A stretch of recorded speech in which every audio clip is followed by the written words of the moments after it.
I need to address this little box one more time. I hope it's one last time, but there was something I wanted to do on it before my brother takes delivery of it, and I think that's going to be today, so I need to get that done right now. The little box is complete, but there's one thing I want to do.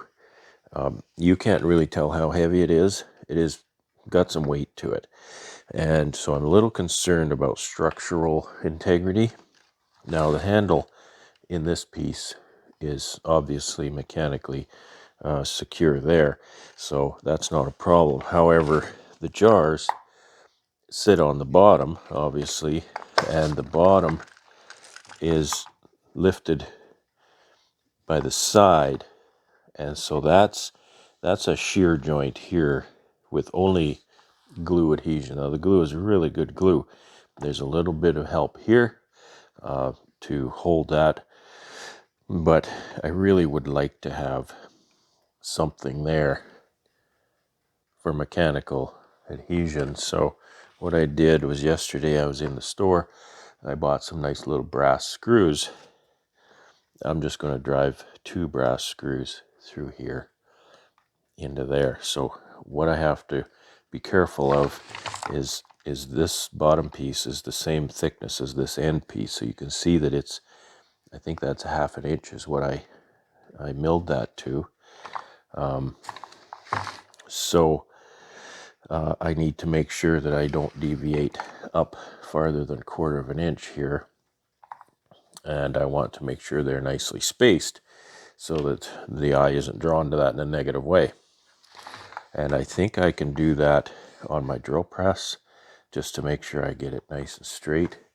But I actually would prefer to do it by hand with my power drill, just for convenience sake. The drill press is a little bit of a pain to set up that way. I'm pretty sure I can do this just fine with that little drill bit. But what I need to do is mark out the hole locations first, and then I can try to drill some nice straight square holes. Well, the hole will be straight, but will it be plumb and square with the surface? Okay, so I'm going to call this grain display box complete.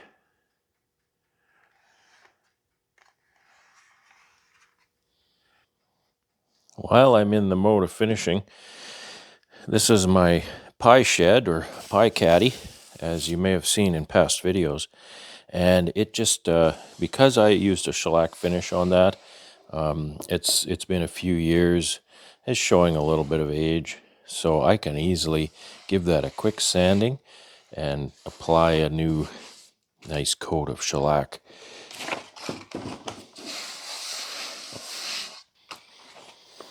I'm going to use a 400 grit for this, so it'll be nice and smooth.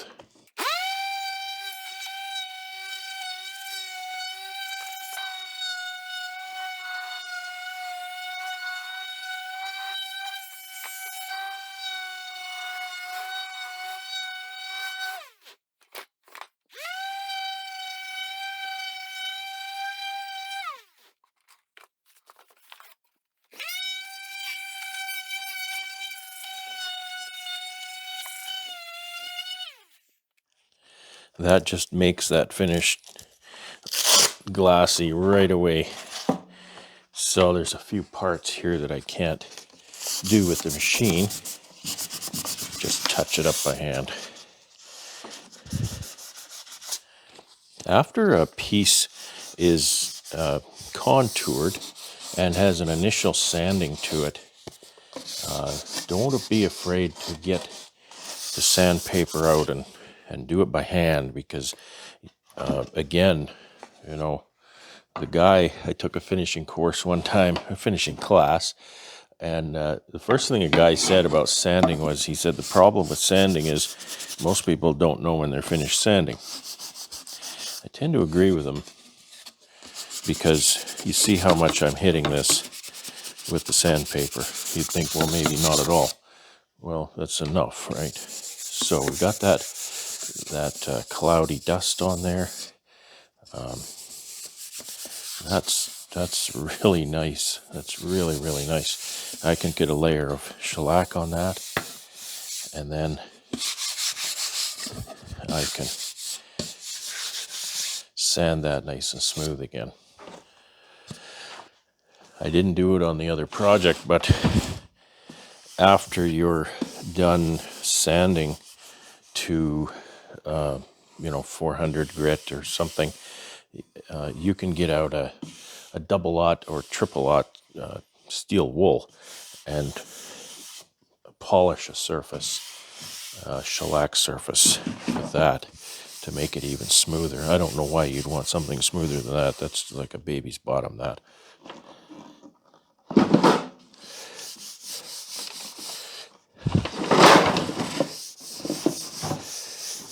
And I say that because it's a figure of speech, because I don't think I've ever touched a baby's bottom, to be honest. Not lately, for sure. I've been keeping my shellac cloth in a sealed bag, and therefore it doesn't dry out. The alcohol in it keeps the shellac moist.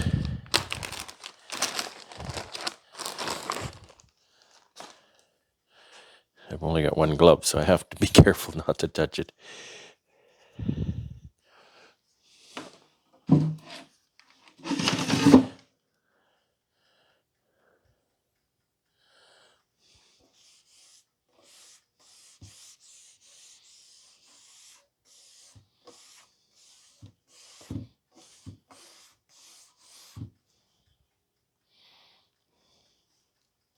Don't be afraid to get lots of this stuff on there, because it's a coat. It leaves a nice film on the wood.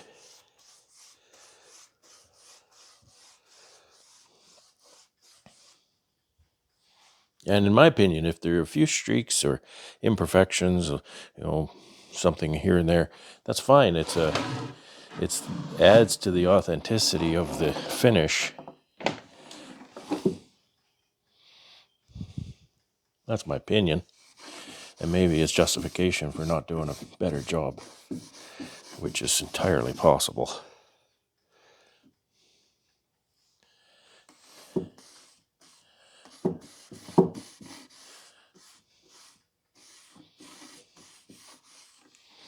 So you can see how easy it is to touch up a shellac finish, because again, the new shellac, the alcohol in the new shellac will literally melt into the old shellac surface.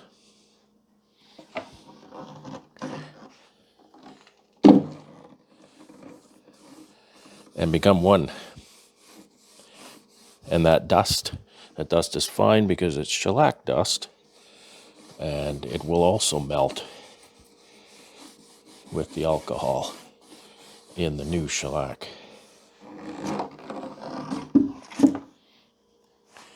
It really brings the amber color out richly. I hadn't realized quite how far along this project was. And it shows you the nature of shellac too. It's not a polyurethane. It's not a polymerized finish. You can use a product like boiled linseed oil, which is it's an oil product. It's a plant-based oil product.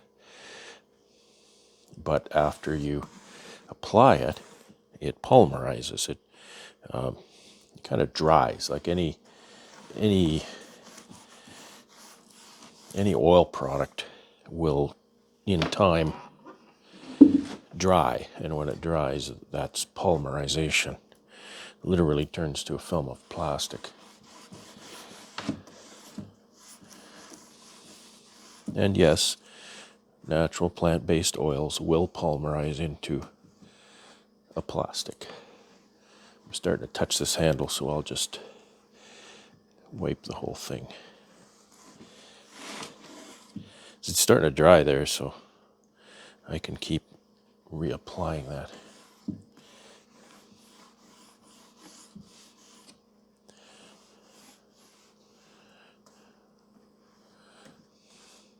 I'm getting a puddle here. I'm not crazy about that.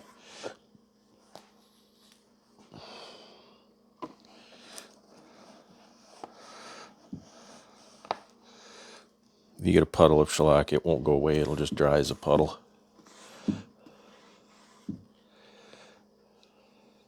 Wish I had another glove.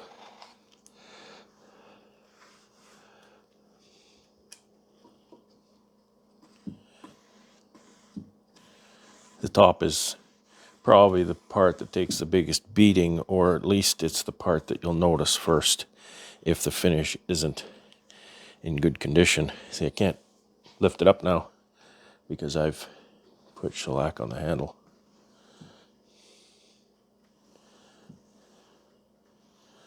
That's okay. I think I'll stop there for now. I might end up with another coat tomorrow.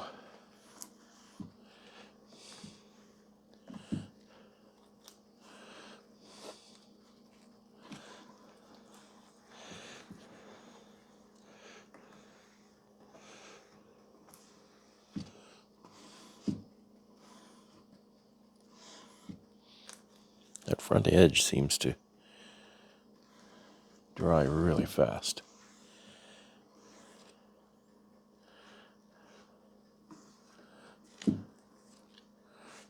If you get that drip or that puddle or whatever, you just sand it.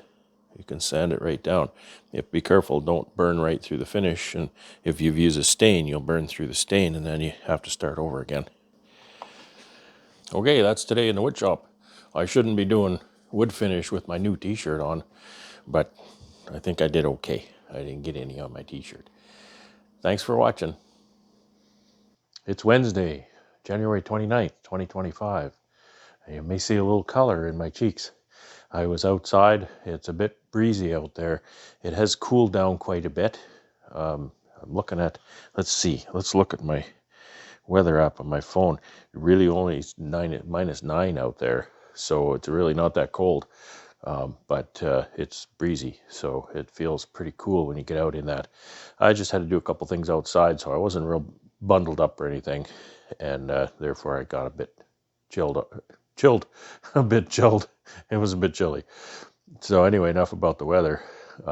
This week, yeah, it's Wednesday. I've just been taking care of business. I've been just doing deliveries and running around doing all kinds of different things, and that's good. I don't mind that because when you do deliveries, then that means you get paycheck, and that keeps the lights on, right? So that was what's going on this week so far, really. I got the little box done and it's delivered, so it's off the bench, and I need to get now some plywood and stuff in. I think that's coming in tomorrow.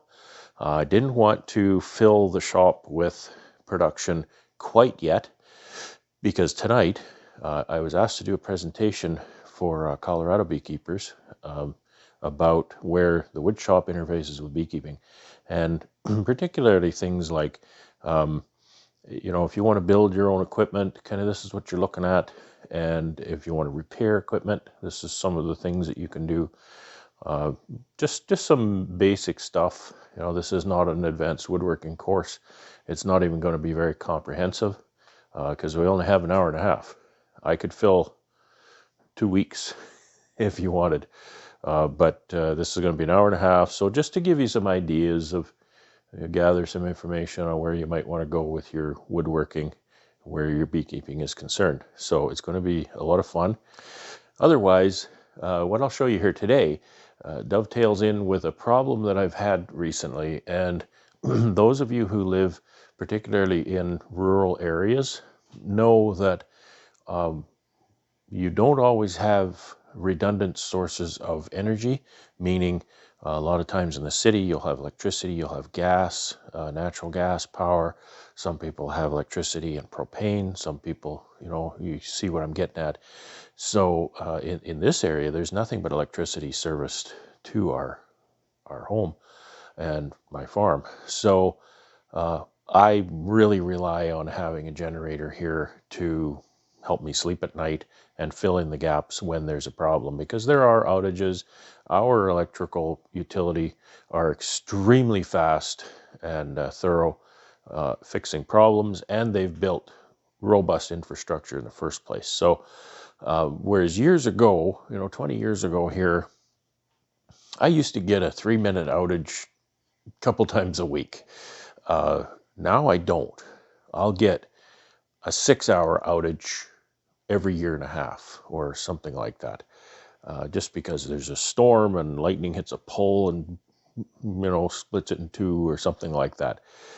So the outages are far less frequent, but generally they're longer outages now. So I need to have a generator here, not only to service, creature comforts in the house, keep the freezer going, the fridge, the coffee maker, internet, microwave oven. I mean, the basics, right? The real essentials. But I also need generating capacity in the event that my bee barn is getting warm and I can't run my exhaust fan. If it gets cold in there, it can get pretty cool in there before the bees are bothered with anything. But getting too warm is really bad. So I need to be able to cool my building if the power goes out. So my generation capacity is required in that case. So what I've had, typically, I just brought it in out of the snow. You can see there's snow on it. This is my old generator. I'll take you over for a bit of a closer look. Okay, again, so it's sitting on a pallet here. I built this little pallet for it, and it was sitting in the snow outside, as you can tell. So this is an old Power Fist. It's a big generator. It's a 6,500 watt generator. Now, the thing you need to know about generators is typically they'll put 6,500, which is what they have here, DFY 6500H. And what they'll do is they'll put that number on there because it's bigger. However, that's not the most meaningful number. The meaningful number is lower than that, and I think on this one it's 5,500. And what that is this generator then will sustain a 5,500 watt load. And the 65 is a surge. So say if you have a motor or something it needs to start, or an air conditioner, for example, needs to start up, it'll put up with up to 6,500 watt peak short load, a short-lived load like that, spike, I guess you'd call it. And then, it then will only really continue operation and support of 5,500 watt. So it's a little deceiving when you shop for generators. You really need to look. When comparing generators, it's easier to use the 6,500 because every generator manufacturer will quote the higher number. But when you're actually deciding on the size, you need to look at the 5,500, the lower of the two numbers. So anyway, this old generator, it's served well. It's 15 years old now. And it's had a few repairs. It's had maintenance. It's had a few very minor modifications. The most obvious here, you can see I made a custom exhaust pipe. It comes from the side and comes up here because I had it in such a location. I didn't want the exhaust blowing that direction, so I just redirected it up here. And that worked well. When I got it, it had caster wheels, 4 caster wheels on it, which were very impractical because it would only roll on a cement floor. And quite often you're using these outside, so you want to move it around outside. So those are terrible. I took those off pretty well. As soon as I bought it, I took those off. And then after a while, I put it on this pallet. It's bolted right to that pallet. So in doing that, I was able to make some space to put an actual good-sized battery on there, because these things never come with a big battery at all. They come with these little tiny batteries, and you'll see that in a minute. So the other things, it had a key switch on it. It actually had a remote control, which is not unusual these days. So it was nice. when it was newer, it would actually work. You could push the button up to 100 feet away and start generator. We used this with our RV at one point. And so it was nice. We could hook it all up. And then when we're in the RV, you know, I'd wake up in the morning, I want to make coffee and toast. I can just hit the button, generator, start up outside and power my RV. But last year, this key system all kind of went bad. And so I took it out of there, and I took it out. I looked at how the circuitry worked, and I redrew the diagrams with the circuitry and figured out what it needs. And so what it needs is these. I mean, you could have done this with one switch, but it was easier and cheaper to get two switches. Turn these two switches on and hit the start button. This is not going to do anything because that battery's flat dead. So that worked. I got that going and got it running. But you know, this thing is such a bear to start, and I worked at it and I was not able to start it after a while. So I probably will fuss with it again enough to get it running so I can sell it. Because I can't really depend on this. When you need power, you actually need to go and get the generator running and hook it up. It's not the time to go and fuss with a generator that won't start. So that is why this generator is kind of going by the wayside. And you can see where this was going. Yesterday, I went to one of my local stores in town, local, 20 miles away, and bought this Champion Global Power Equipment, it's called. This is, just for your reference, is 201070 generator. This one's not quite as big, not quite as powerful as the Power Fist. It's a 4550, and I like Champion's, you know, I like their integrity with this because they don't diminish the running wattages as much. It is not a bold font kind of thing, but it's just as big. It's right here. The generator has it stamped right there, no problem. And so I like that. I've watched some videos on Champion generators, and I think they have good reviews. I think people like them. I'm not really under the delusion that this is anything but something that comes out of China anyway, but I don't know that for sure. So here's the specs on it. This says an IntelliGauge 4-mode display. I don't know what that is. We'll have to find out what that is. It says RV ready. I don't know what that means, other than the fact that it has a 30 amp, what they call an RV outlet, which is one that kind of looks like this. It's a 30 amp. They call it says 30 amp RV. So that's why it's RV ready. Just about any generator is RV ready. However, my old Power Fist doesn't have that style of outlet. I could use this style and convert it. That's easy enough, so it's not a big deal. Covered outlet, so that's a big selling feature. It's got the rubber covers on the outlets to keep the elements out of them.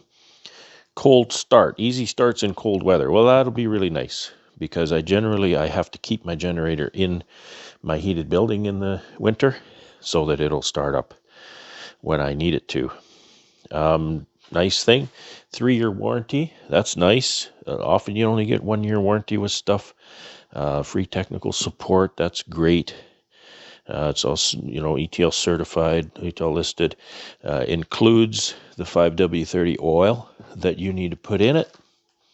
And we'll open this box and see this thing for real instead of just pictures. Okay, I'm going to go with just slicing the box down the sides because this is 100 pounds. I'm not going to lift that up out of the box. I told the guy in the store when I went to get it, I said, I'm going to need your help to lift this down off the shelf, put it on a cart and get it out the front door. He said 10 years ago, I'd have just grabbed that under one arm and walked out, but I'm getting old, so that's not going to happen.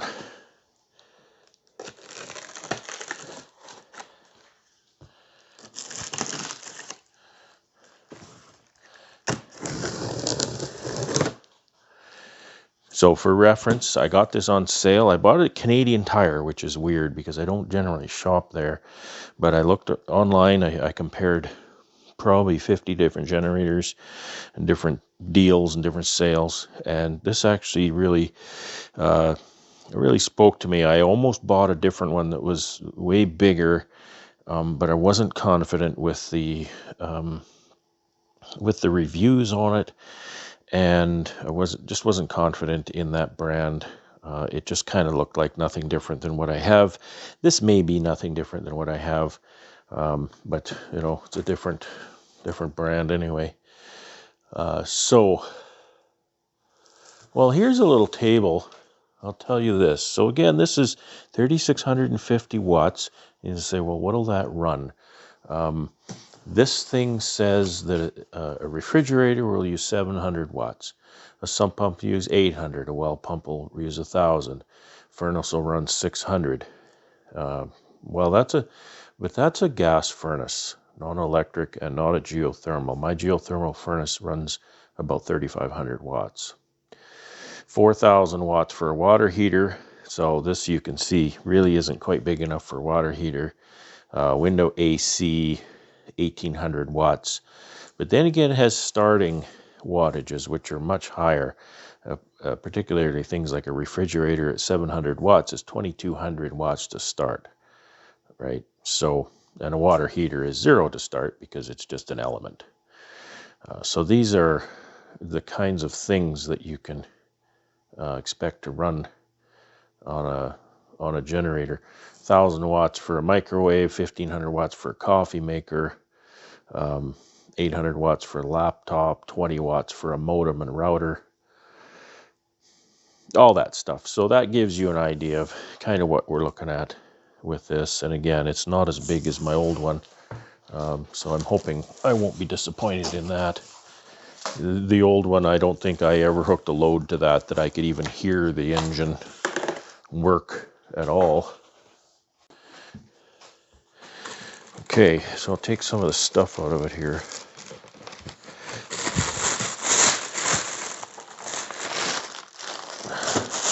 There's the manual. I was going to just throw that in the garbage because nobody reads it anyway, right? But I'll just cut this box right down the corners. I know that's okay and recommended because I saw a Champion video that said just cut the box down the corners. It's too heavy to lift out of a box. Quite often, something like this, I'll actually just flip it over on the top, open the bottom and pull the box off, flip it back over. So that would probably work too, but not up on this pile of pallets I have. That's the accessory kit.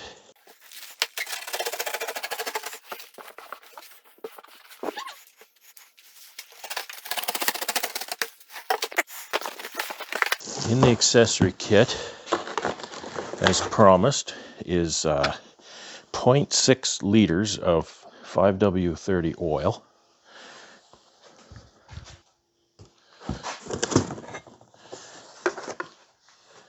They even give you a nice little funnel because the oil filler is usually kind of obscured in there somewhere. There's a wheel and bolt kit in here.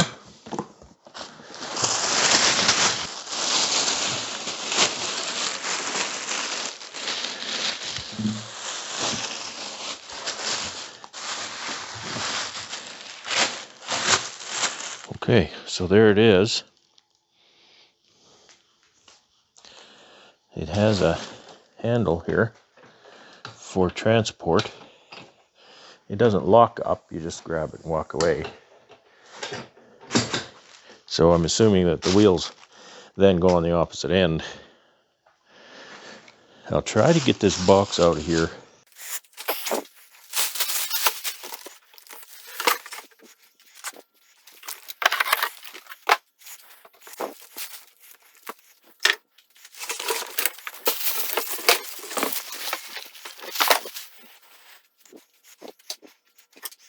All right, we'll get the manual.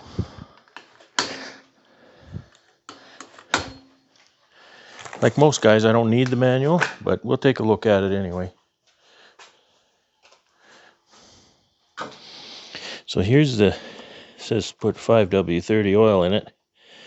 I'll do that after I put the wheels on, because I'm going to be tipping this thing over, I think, to put the wheels on. I can see a mistake I made. I'm looking for the battery. This generator has no electric start. I was sure I had bought an electric start generator.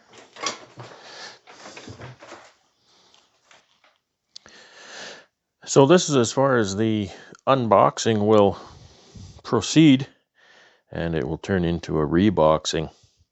I have to tape that box all back together. It's too bad I hadn't noticed my error. But it seems like a nice unit. I'm looking at other options because I really want a electric start generator. I'm no fan of, I know it has no oil in it, but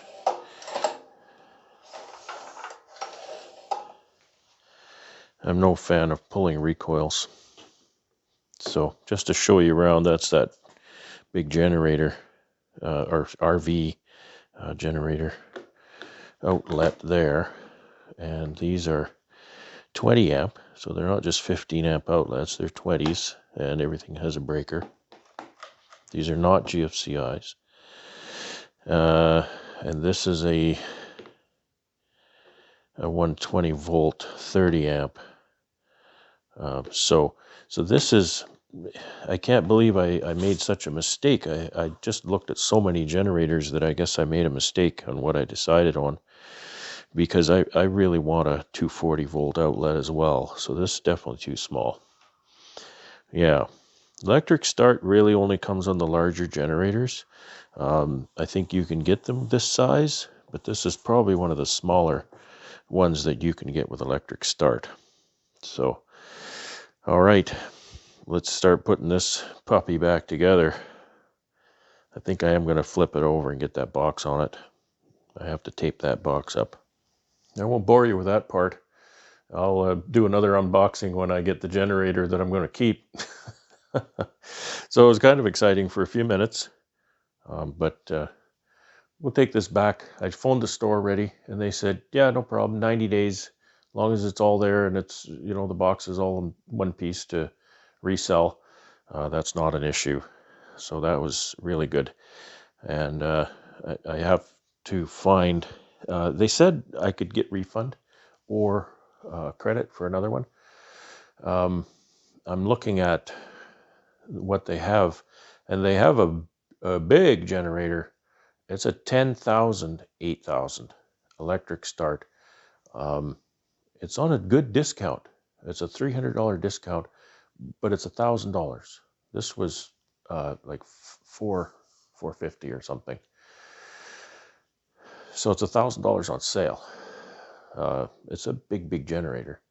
It would definitely power my whole house, and it probably would power the furnace too, pretty easily.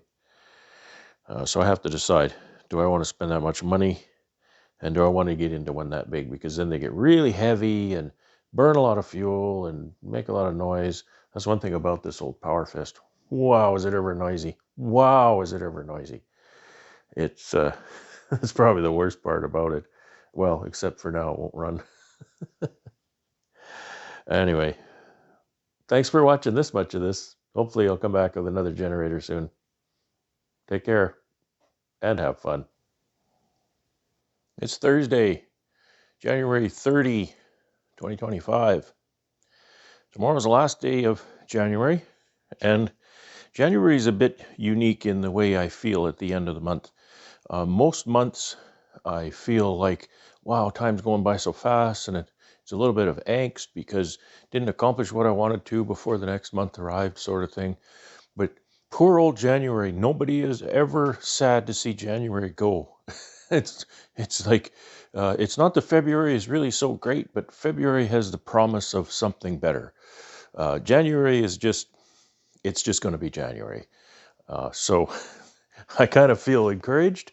However, usually any angst that I feel at the end of January is born out of the fact that I haven't accomplished much in the shop yet this year, and I need to get moving. I don't have as large an order, but I do have a few orders to do. So there's a little more variety this year than there is volume, and regardless, I need to get moving on it. Before I do, I'll pick up from where I left off there. Went to town yesterday evening again. I've been to town every day, it seems. So I went to town yesterday evening and solved my problem. I bought the generator I should have bought, and I'll give you a little closer look at this one. You may remember the other one was on the order of 4,300 watts or so. I don't remember the exact size of it. The store, and you know, I don't shop much at Canadian Tire, but I phoned them when I realized my mistake, and I told her that I had cut that box open. And she said, yeah, just put the box back together best you can and bring it back, and we'll just refund you or exchange. It's a 90-day policy with them, which is good. It's not the best return policy that I know of with our local stores, but it's a good one. And so we went in there. We weren't sure if we're going to get a refund or exchange. We looked at what they had available elsewhere or otherwise for generators. And you really do need, in order to get electric start generator, you really do need to get into a larger generator. You don't have to get into one quite this large, because this is a very large generator, but the smaller ones, 4,000 watts or so, often don't have electric start. If you've ever seen me trying to start pumps and things, I really hate pulling on recoil cords. So this is actually a 10,000. It's twice as big as the other one. It's a 10,000 start, 8,000 running watts. So it'll definitely work really well for a backup in the house. So all of the other features are here. I don't remember about this Volt Guard. Protects against power surges. I don't know if that's a built-in surge protector. I don't know. I have to read about that. So I'm going to have to unbox this and put the wheels on it and get her going. Unfortunately, today is a beautiful day, and I'm going to do something else. So this is going to sit here until I have time to address it, and then I'll do an unboxing. It'll likely be on next week's video to show you kind of how this thing comes out of the box and what it looks like and how it works. I'm sure it's going to work just fine. I've watched a lot of videos, read a lot of reviews. The Champion brand seems like an excellent brand generator. It's sort of a middle of the road kind of quality generator. I haven't read a lot of reviews that just absolutely despise a Champion generator, so pretty happy with being able to get this. The one that I bought earlier without electric start, it was on sale. It was an excellent price.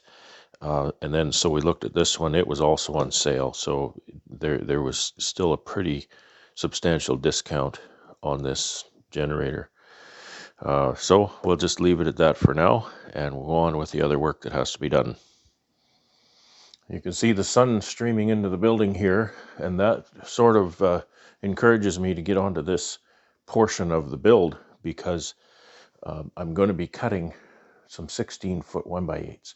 I can't get those in the building and on the saw, so I have to do this whole thing with the door open. And last I looked, it really was zero wind out there, so we won't even be dealing with that. It's not super warm. It's -9, but -9, sunny, and no wind. That's going to be just fine. I've done this job in much worse conditions than that. Yeah, the heater comes on, it runs for a while, but it all works out.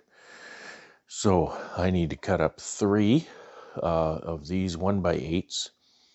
I need to cut 2 into 20-inch pieces, and then I need to cut 2 more 20-inch pieces out of a third 1x8. So we'll get her going here. I realize the picture is very dark because we have a backlit open door here. I've got my good old radial arm saw set at 19 5/8 length. Got the stop set there, and I can bring in the lumber from the pile outside. It's got some snow on it, so I have to clear that off as I bring it in. Now, I know very well this isn't going to work. Okay, now I have a rudimentary support here, just a stack of pallets. But that should give me the support I need so I can then handle it from here, like this. I don't want to mess up those new eyes I got last year.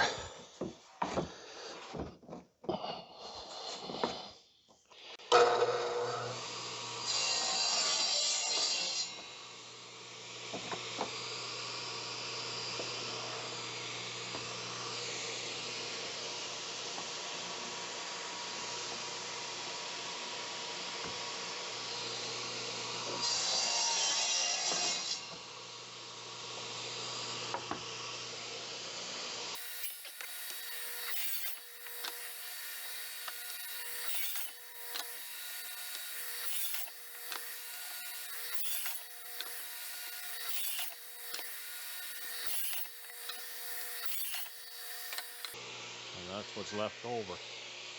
You can't even see it. I think I'm ready for assembly, but unfortunately I won't be able to do that today or this week. I'm being called away now, and I'm heading off to the Packer again on Friday. So this will likely be the wrap-up for this week, and I realize not much went on, but that's the way it is sometimes. So I hope you enjoyed the little update this week. Hopefully next week we can get into that brand new generator. That'll be really nice. See how that goes. I'm sure it's going to be a beast, and fuel hungry too. In the meantime, be kind to each other, and take care and have fun.